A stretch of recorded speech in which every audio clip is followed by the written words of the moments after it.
Tonight on the docket, ready, set, go in the state of Palmetto. Congressman Ron Paul hit the Palmetto state, that would be South Carolina, very hard tonight with his message of limited government and spending cuts. But now he's adding a new issue, running ads that focus on his pro-life and family values message in an appeal to the more culturally conservative voters of South Carolina, and reminding them that Governor Romney was once to the left of Ted Kennedy on these issues. You heard it here first. Congressman Paul will finish strong in South Carolina, a state struggling with high unemployment and harboring deep cynicism of more George W. Bush-like big government from the Republicans. Make no mistake, Congressman Ron Paul did very well in last night's New Hampshire primary, winning 23% of the vote rather than the 17% that pollsters had predicted. This firmly establishes Paul's position in a two-way race with Governor Mitt Romney for the GOP nomination. As the results were coming in, I made an appearance on The Daily Show with Jon Stewart. John made an observation that had me wondering whether he has become a regular viewer of Freedom Watch. Take a listen. Republican version of big government. That's why so many GOP primary voters who turn to Romney seem to do so out of resignation rather than out of passion. And that's why so many GOP primary voters and independents are now turning to Ron Paul, the only conservative running and the only passionate alternative to Mitt Romney. It is time to dispense with the tired nonsense that Ron Paul is unelectable.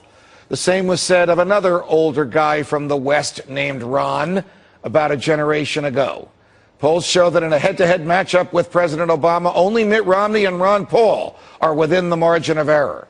After Iowa and New Hampshire, the two GOP candidates that have garnered the most votes are Mitt Romney and Ron Paul. Last night's primary makes one thing very clear. Ron Paul is the only electable alternative to Mitt Romney, and he is the only Republican who believes in small government. So, will the other candidates heed his call and drop out so conservative voters can get a real choice between a real conservative and more of the same? For answers, we turn to political strategist Jack Berkman. Jack, it's a pleasure. Your Honor, Happy New Year. Thank you. Same to you. Welcome back to the show. How did Ron Paul do so well in New Hampshire yesterday? Well, he's broadening his base of independents. First, though, that was the worst case of media bias I have seen. He's been the victim 6 or 7 times of terrible media bias. This was the worst. 25%, almost 25, I think 24.8%. Stellar performance. Media downplayed it. I don't think there was hardly any bias. You're talking about bias today in reporting the results, or bias during the campaign? Well, throughout, both. But bias today mainly in reporting the results today. I think it was the worst single incident of media bias against Ron Paul all year long, and there have been some very, very bad ones. Why did independents go with Ron Paul in Iowa and in New Hampshire? And do you think we'll see the same phenomenon next week in South Carolina? Yes, it's catching on. He's broadening his base. What's happening now is he started out with young people. First of all, he's the only candidate with a base. And that's really important. All of these. What do you mean the only candidate with a base? Mitt Romney has the establishment. Well, but that's a fundraising base. Ron Paul is the only guy out there with a real base of people that support him. When in politics, political strategists talk about a base, Romney doesn't have a base. His base is fundraising. It's just kind of an air game. Ron Paul knocks on doors. He's got people behind him. Rick Santorum doesn't really have that. He might have a little one. Gingrich doesn't have anything. He doesn't even have an organization.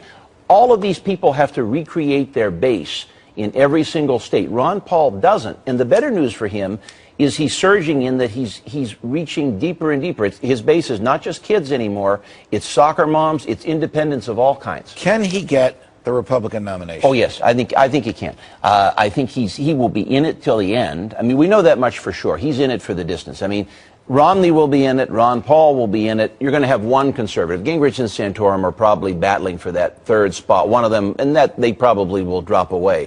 I would predict you could have all the way to the convention floor Ron Paul versus Mitt, and Ron Paul could very well win. I think Ron Paul, here's what he's going to do that Santorum and Gingrich have failed to do. What? He can expose the contradictions in a very lawyerly way in Romney. He can say, you were pro-choice here, now you're pro-life. You were anti-gay, now you're pro-gay, now you're anti-gay. He has the ability to show the nation what Romney is.